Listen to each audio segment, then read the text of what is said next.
Number 3, kicking us off for the Brock Lesnar Roman Reigns trilogy is WrestleMania 34. What a waste of time!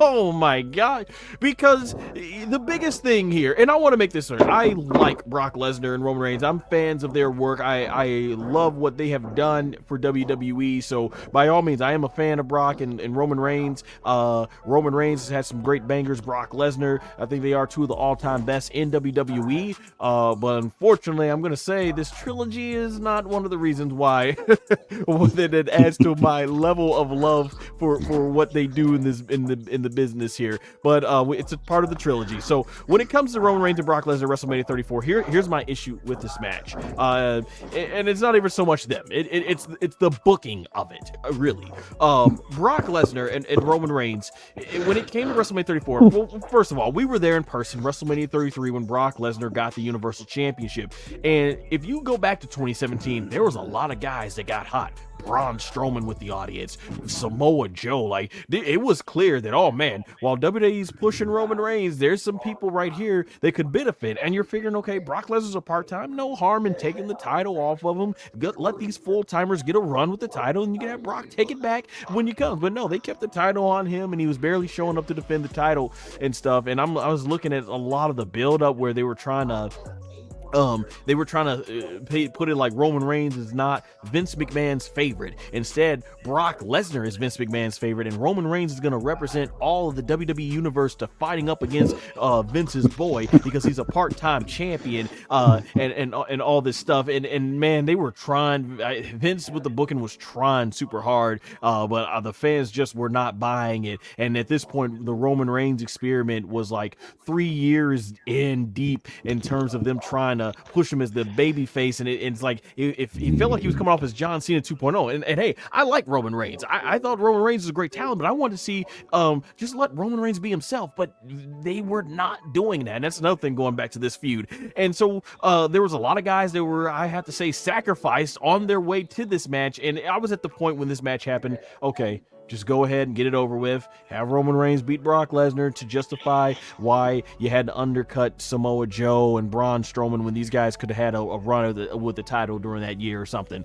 And so we get to this match, and it is absolutely brutal. Like, in terms of brutality, I mean, Roman Reigns bleeds. The crimson mask, the crimson chest, I mean, he is a bloody mess in this match. Brock Lesnar gives him everything, multiple F5s through the announce table, and the fans are not cheering for any of it. There's something often said that people love the Attitude Era because, man, we had all the cursing and the blood and the violence, but I agree with, shout out to my boy Aaron Riff of NoDQ.com. He always said the same thing. He said, yeah, that stuff gave them more freedom in the Attitude Era, but, you know, as he always likes to mention, make no mistake about it, it's the characters, it's the storylines and what was behind it. It's not the fact that Rock and Austin cursed, it was the way they said it. It was not the fact that there was brutal and violence, it's the reason behind the violence. Did the story make sense of it? I always go back to the TLC matches. It's not that oh, they got to curse and everything bled and everything else. It's just more so how things were executed, and you know, exactly. And you know, exactly. I mean, you know, and it's just like, ooh, they cursed and stuff. Maybe they'll like. It's not how things were executed. The Attitude Era was great. Not because people cursed and did stuff like that. I mean, I'm pretty sure there are people out there that liked it like that, but it's not, you know, the Attitude Era was great because people went out there and they had more freedom to be themselves, and they were able to go ahead and they were able to execute these things. You know, so yeah, exactly. That's a good point, and that's the thing about it. And it's like I always say with like the TLC matches, it's like, oh, the TLC, they had these great high spots, but it all still made sense. Edge and Christian were the chair guys, the Dudleys were the table guys, the Ladders were the Hardy guys, and they used it to beat each other up. And they said, screw it, we're just gonna make a TLC match, and now all three you could. It made sense. With this, you had all the brutal, bloody brutality you could want in this match, and the fans did not care. And this match is I think the epitome of putting that expression. It's not the blood, it's not the violence, it's the cursing, it's the reason behind it. And if the story behind it, it adds to it. If you're just doing it there and fans aren't buying what you're selling, it's not going to work. And I think that's what really harmed a lot of this match. But I always look at this match too, because I'm like, for all the brutality, I thought if you're going to make Roman Reigns look like this superhero, yeah, having him get hit with 6 F5s and overcome the odds is brutal and bloody and slay the beast. It's a fantastic way to put Roman Reigns over. Even though, like I said, I really wasn't a fan of the way Roman Reigns' character was presented, I'm like, that's the biggest way you can do it. And when he hits that 6 F5, Roman ends up losing. And I was like, I remember watching it. We were at the I think we were at one of the sports restaurants when we were watching this. I know you were there in person, man. Triples and one. But we were with two of our other friends, and I was like flabbergasted. I was like, what? You got to be kidding me. Not because, like I said, I'm so happy Roman won. I'm like, just get it over with. I'm like, do you want to go with this guy or not? How do you sit through a whole year sacrificing all these guys that could have been on top just to have Brock go over Roman? And I'm like, 2 years. 2 years. And here's my thing: whether you like Roman or not, if you're trying to position this guy as the top guy, what was the sense in having him go out there, get brutally beaten to a bloody pulp? Sure, he showed he had heart, but then you just do that. And the matches that followed afterwards weren't much either for it. So it's like, man, I think, and I've often heard many people say they remember this match as being a waste of time. And you get that even moment where Brock Lesnar gets back to behind the scenes and he throws the Universal title at Vince McMahon because apparently it's always been speculated or maybe even rumored. I don't know if it's been confirmed. He didn't like the reaction. He didn't like that he did everything out there to come off as a beast, and Roman did everything to come off as defiant, and the crowds chanted over it. This match, I think easily, it just leaves a sour taste in the mouth, and I had to go back and watch this match.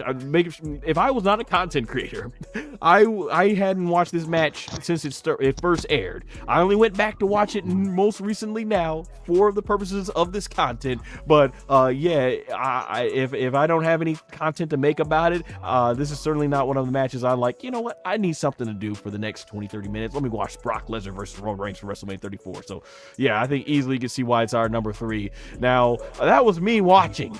You were actually in the stadium with the audience. Tell us about the atmosphere, because it sounded like y'all gave no F's about anything happening in this match. Man, Triple 01, what was it like being there in person?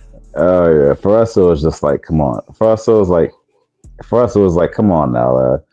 Some people were expecting Roman to win, or Brock to win in some screwy finish or something like that. And I was just like this, for us it was like, come on now, let's get this over with. Let's make this happen. So are we gonna shit or are we gonna get off the pot? That's what's good. That's what it is. And it's just like it's like they just keep on it was like, come on now. Because watching that, it was just like a colossal waste of time. Because you sit up there and you have Roman Reigns. He's supposed to be the working class hero, and he's supposed to be this guy that's supposed to stand up, and you got him built up for 2 years. You finally have something there. You finally get, let's get this over with. Let's make this happen. You finally get some of the people who were booing him from the last couple of WrestleManias. The last few WrestleManias, as a matter of fact, you finally get them on the same page, and you flub it up like that, You flub it up. You mess it up. Let's shout out Simon Miller. You flub it up like that, And it's just like, you have people who pay good money to be there, and come on now, it's just like y'all wasting people's time, and it's like y'all trying to hit. It's like when you have an artist and they're playing their songs, and they got Roman Reigns out there cursing and bleeding, and Brock Lesnar doing all of the violent stuff. Yeah, but it's incoherent psychobabble. That's what it is. It's incoherent psychobabble that's ultimately a waste of time. You know what I mean? Like I said earlier, it's not about the fact that they did curse or they did use blood and they did use, violence, stuff like that. It's how you use it. You know what I mean? It's how you use it. It's just like if I said I need to go down the street, I'm going to ride my car, and I get on the roof of the car and I wonder how come it's not starting up. I put the keys in there. Well, why come they're not starting up? Come to find out, I locked the keys in the car. Why? Like, what is the point of this? Come on now. It's not going to work. You know, it's definitely not going to work. I mean, like, what I mean? It's like the whole show had just gone by. We're just trying, we're just trying to bring this thing to its logical conclusion. We already had disappointments from earlier in the night. It is just like, yeah, come on now. Let's just put us out of our misery already. I mean, but WrestleMania week was fun. It was exciting, of course, but come on now. This is a match that we could have done without. I mean, hell, like the Royal Rumble winner wasn't even in this match. So it was just like they could have put somebody else in there. They could have put Braun Strowman in there. They could have put Samoa Joe in there. They could have had AJ Styles, versus Shinsuke Nakamura main event this show. Or if they really wanted to do something interesting and compelling, how about we have Shinsuke Nakamura versus Brock Lesnar? Call back to the New Japan match. Yep. I'm a person who's allergic to pork, and I will put a ham sandwich over this match. Let's see. The less said about this, the better. Let's keep moving. Yeah, let's move on to the next one. And I didn't mind them doing the match, but it's like, okay, have Roman Reigns win. It's the fact that Roman Reigns didn't even win this match. Then it's like, what was the purpose? Like I didn't see it. Like, even if you're a fan of Roman Reigns, wouldn't you have wanted to see him win this match? If you weren't a fan of Roman Reigns, but you just wanted to finally move on from this, like it was Roman Reigns winning was the best outcome here, and Vince didn't go with it. Alrighty, let's move on to what we ranked as our number 2 match: Brock Lesnar versus Roman Reigns, this time at WrestleMania 38. Now, I'm going to say this. In terms of build-up, this was, and I will say, comparing all 7 matches, this was the best build-up of any Roman Reigns and Brock Lesnar match. Not just their trilogy, but any of their 7 matches. It was a lot of fun, and I think what really helps, because here's the thing, the reason why this match was fun, and it was nowhere near as brutal as WrestleMania 38 as the 34 match, but everything had fallen into place. Brock Lesnar was a new, fresh character as the babyface. Roman Reigns was embraced now as the heel, and the stuff he was doing as the tribal chief and Paul Heyman, it created such a unique, interesting dynamic, and it just showed that, see, these guys were just simply miscast in the previous WrestleMania match. If you would have done, look how much more over this whole thing was when they went back to it 4 years later, WrestleMania 38. I mean, the build-up, Brock Lesnar and Sami Zayn were doing some sort of buddy cop comedy thing for this, and it was hilarious and sort of like a prelude to what we were going to get later in the year when Sami entered the Bloodline story. Brock Lesnar as this fun-loving cowboy that could still be ferocious in the ring was fantastic. A new direction just to see Brock doing something more fresher. He had this segment with Paul Heyman where Paul Heyman ran, and the amount of distance that Brock Lesnar covers from the ring through the walkway, backstage, through gorilla position to the parking lot was crazy speed. To see that Brock in his 40s is still that much of a huge athlete. And then Roman, he cuts one of the best promos he did during this whole tribal chief run as the champion, where he goes like, "You must be stupid or something." He said, "This is my ring. These are my cameras. These are my people." Yeah, see that over there? See that over there? Yeah, me. I'm the tribal chief. I'm the one in charge around exactly. here. See, that's my announce table, all of it.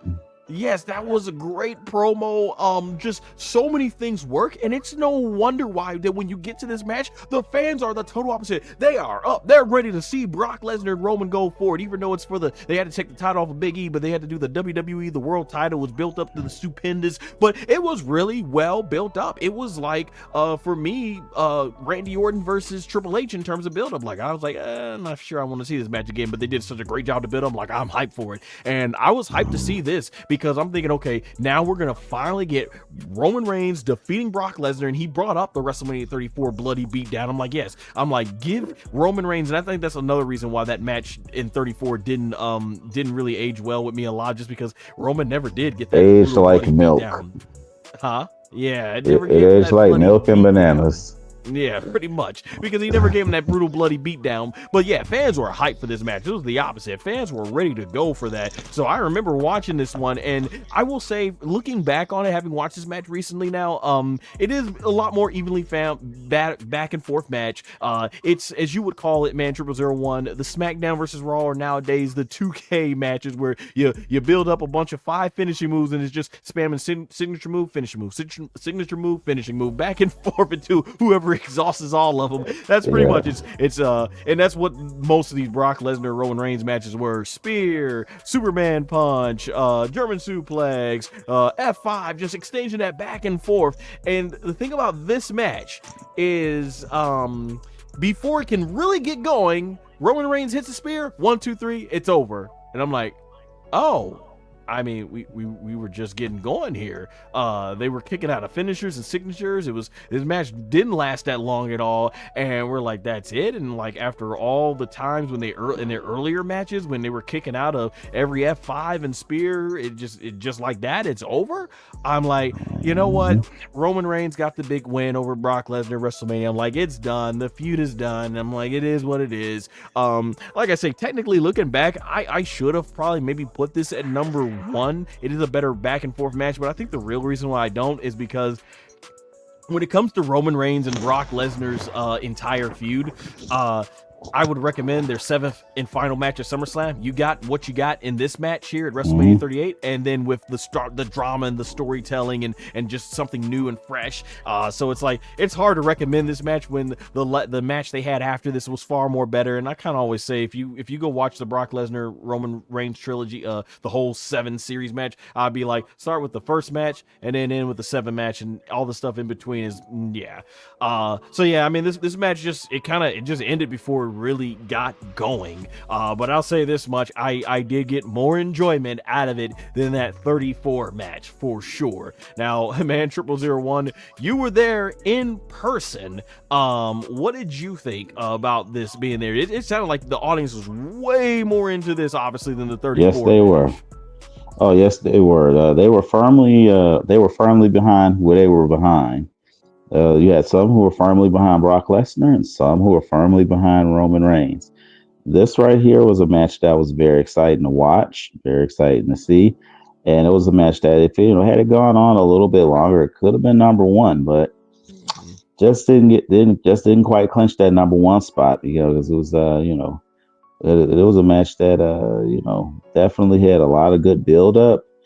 It was well anticipated, and so it was just like, you watch this match and you see it, and it's just like, damn, it's a damn good match. But it's like, had it had a little bit more time, then it would have been a lot better done a lot better. But of course, you have Roman Reigns finish the match with his super effective spear. That's the one when he runs the ropes again, and then he spears them. That's usually game, set, match when he hits that, But like the build up, and then the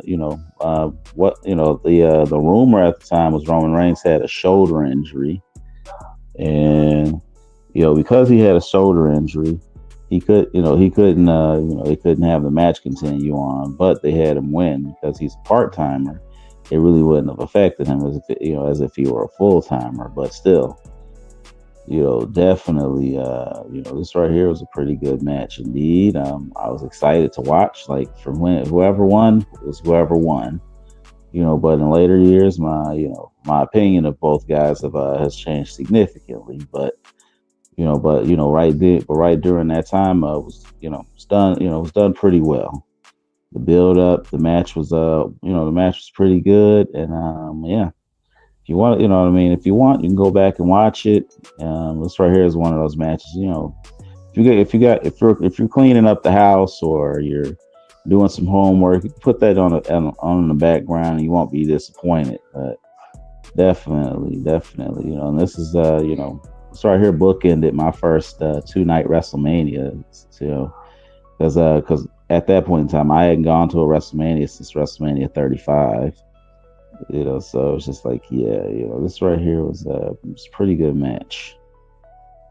Yeah, man, it had been a little longer, and they had more of the drama, the story, more storytelling, just to add to it. Like it just felt like it had all the big parts that you wanted to match, but not the in between stuff you would want to have in a match, which is what was corrected in their 7th and final match that they did end up having. But yeah, definitely not the worst, I would say, of the Brock Lesnar Roman Reigns matches. That's for sure. Like a lot of that stuff you can skip over. It's a lot of the more of the same. This one was that's a lot more better in terms of that. And we end with our number 1 for Brock Lesnar Roman Reigns, the first one, WrestleMania 31.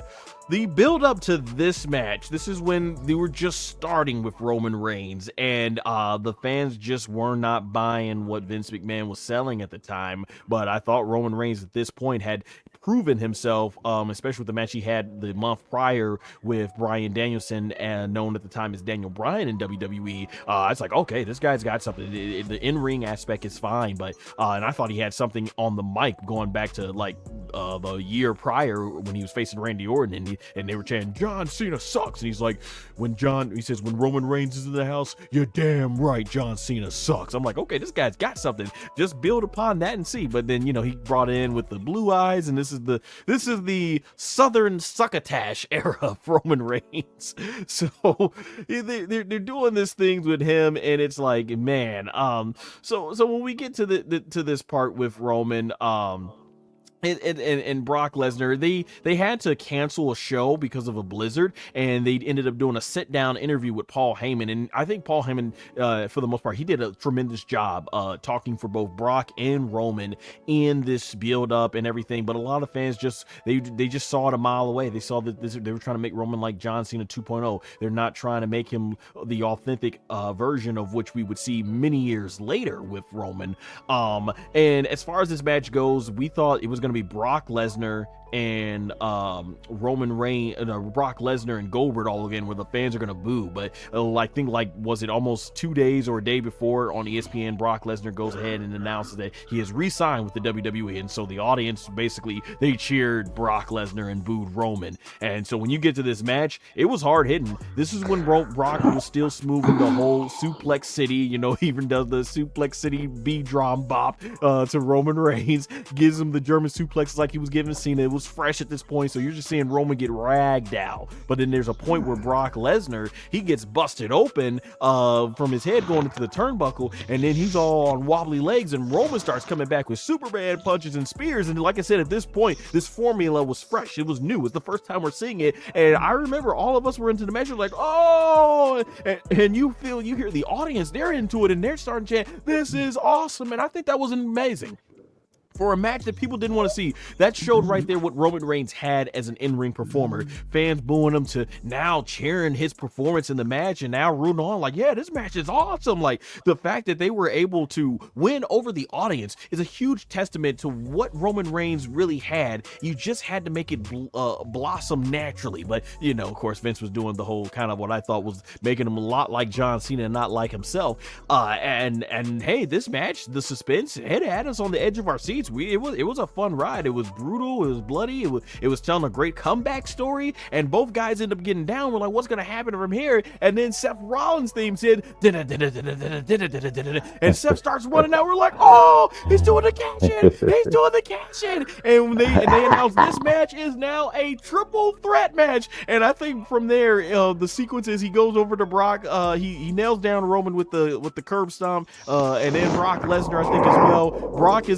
Brock's able to get the F5 on him, and then Roman does the spear, and I love that they put that little bit of doubt in the match and everything, and so Brock ends up getting taken out of the match, and he gets, because they wanted to protect him, and Seth Rollins hits the curb stomp to Roman Reigns, 1, 2, 3, Seth Rollins runs away with the heist of the century, one of the greatest cash-ins in WWE history, first person to cash in at WrestleMania, swings the title around, has it, raises noises. It was amazing. I thought we were awesome. And WrestleMania 31 was something that did not have a good build up, but many people still remember it to this day as one of the best WrestleManias because it was a great follow up to WrestleMania 30. It was like, wow, they really made something out of that WrestleMania.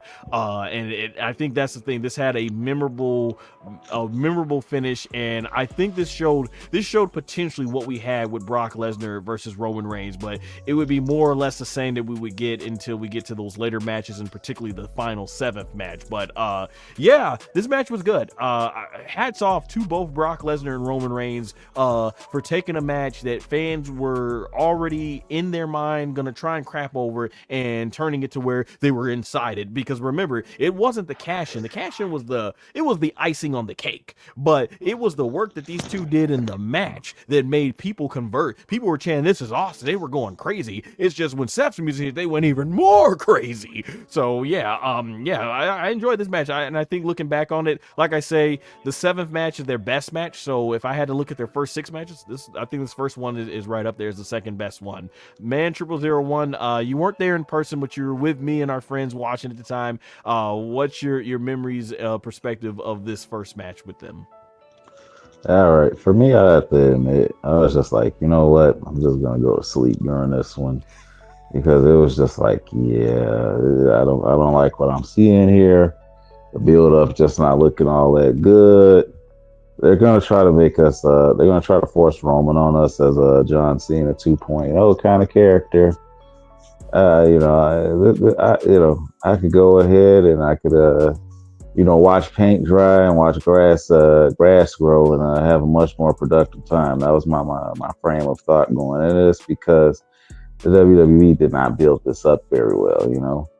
They did not build this up very well. They did not take this and they did not do a good job of building this up, and that's a shame too, because I went back and I rewatched this match a few times, and I rewatched it, and I'm just like, you know what I mean. I rewatched this match, and I watched it with a lot of, a lot of happiness in my heart when I watched it, because it's like you have Brock Lesnar and you have Roman Reigns, and you have two guys go in there and they put on the best match that they can. You have Roman Reigns on the come up, and you have Brock Lesnar on here trying to facilitate the future while making tens of millions of dollars in the process. So it's just like so when you have Roman Reigns and you have Brock Lesnar in there, you have Roman Reigns and you have Brock Lesnar in there, you definitely it could be hit or miss. But in this match right here, their first encounter was very much a hit. Very good storytelling, very good in-ring psychology. We have Paul Heyman out there who would go on to be a very important figure, in the future when it comes down to all involved. It's all of the men involved in this match, and you know what I mean. And you definitely got to look at go seek this match out and go watch it, because it's amazing. Because this right here is the beginning of a new era in the WWE. Like, the last WrestleMania 30 was the capstone to a lot of what was, going on during that time, that 2011 to 2014 period, and then now we have the Shield. They're coming up through the ranks. And during that time, you have Roman Reigns and Dean Ambrose Dean Ambrose was going to be known as John Moxley. They were guys that all of the fans had in their mind that these guys right here, one of these two guys is going to main event WrestleMania. They're going to be the WWE champion first. One of them is going to win the title first. And then you have Seth Rollins, that was just looked at as an afterthought. He was looked at as a background character. Not much thought put into him. He wins the Money in the Bank in 2014. And so he's already got his spots settled in. And, going into this match, you had a tug of war over the championship belt. Then you had a blizzard, like SonGoshuaku said earlier. You had a blizzard, interview segment. You know what I'm saying? And it's kind of surreal when you see, it's kind of surreal looking back, seeing, Paul Paul Heyman on the other side of the table opposing Roman Reigns as opposed to being his wise man as we'd come to know him these days. It's kind of jarring. You're like, wow, this, and then you have Seth Rollins just brewing in the background because this is a one-on-one match that we're going to become a triple threat match. A lot of people don't know, but but as we look at the one-on-one aspect of this match, like there are rumors speculating that Brock Lesnar is going to leave the WWE and go to the UFC and fight for a bunch of money and everything else. So it was just like in everyone's mind, it was like, okay, so in 2005, they put the championship on John Cena and they pretty much ran with him for the better part of a decade at that point, He was their guy for a better part of a decade. And now they're doing it again. It's 2015 and they're going to put the title on Roman Reigns and he's probably going to be the guy for the better part of the next decade. So so for us, it was just like, we can't deal with another vanilla baby face, because this is during Roman Reigns, how do you say it? You sniveling piece of succotash, sellout son era. You know what I mean? I'm pretty sure I flubbed that up. Like terrible lines. This is a time when you have Roman Reigns just out there and they're trying to force him, and it's like, yeah, dog, y'all. Let's see. And during this time, this is the time where people want Daniel Bryan. They want Bryan Danielson. They want him to be the guy. And like the crazy thing is, y'all could have waited a year. You could have waited a year, and you could have had Roman Reigns be the guy. Had y'all waited a year and had Seth Rollins win the title, hold it till the next year, and you could have had Roman Reigns beat him, and and have him become the champion. But the WrestleMania 31 is an anomaly. It's one of the worst built WrestleManias. Yeah, it's one of the worst built WrestleManias, but one of the best WrestleManias in execution. It's like driving in the wintertime. You see, it's like driving on black ice in the wintertime and you try to park. It's going all over the place. And then it parks right perfectly. You manage to avoid having a car accident and it just goes right into the parking space perfectly. Despite all of that swerving, all of that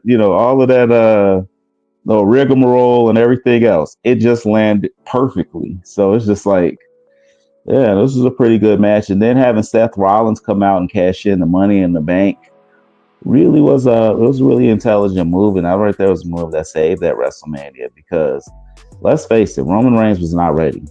He was not ready to be the champion at that point in time. And having people boo at him for so long and everything else. You know what I mean?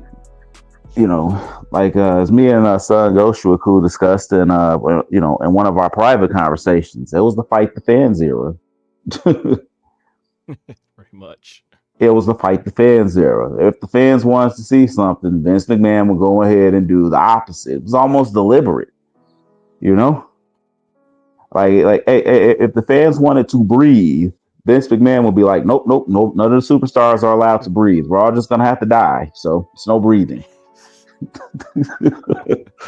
Yep. So yeah, that's what it was. But this right here, it's just like, but it landed, and it was a good show. It's a really good show. It's one of the best. It's one of the best WrestleMania. It's definitely a good follow up to WrestleMania 30.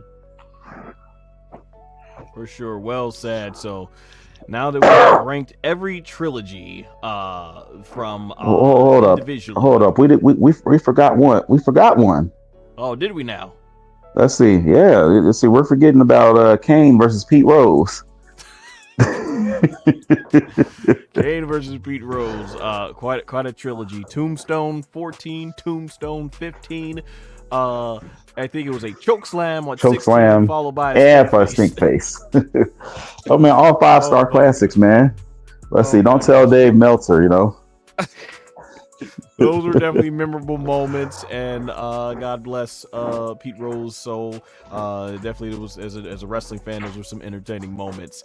But now that we have officially ranked every trilogy and gotten an honorable mention from the man 0001, we're going to go now and rank these as trilogies. And once again, it was unanimous decision. So now, not so we've talked about in-depth the matches. We're going to look at it as a trilogy as a whole. So coming in at number 3, the Brock Lesnar versus Roman Reigns trilogy. So just to piggyback off of what you said, most of this trilogy was a lot of just, going against what the fans wanted. Like, it was just trying to force Roman Reigns in a role. And it's never a question of Roman Reigns' talents. Like, we were never, I think you said yourself, we were never against Roman Reigns as a talent, but we wanted to see Roman Reigns finally be himself and be different, which when you get to the end of this trilogy by their 38 match, that's the case.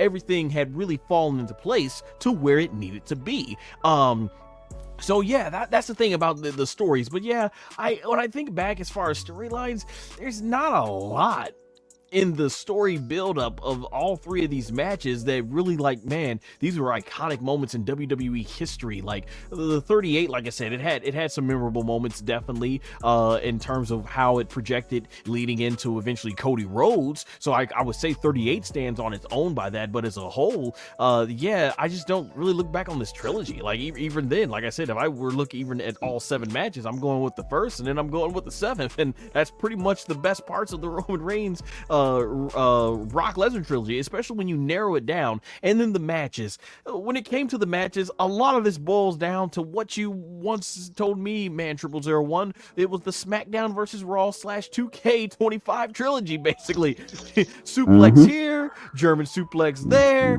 Superman punch here, spear there. That's literally all of what the matches they build in. Yeah, just charge your finish. That's all.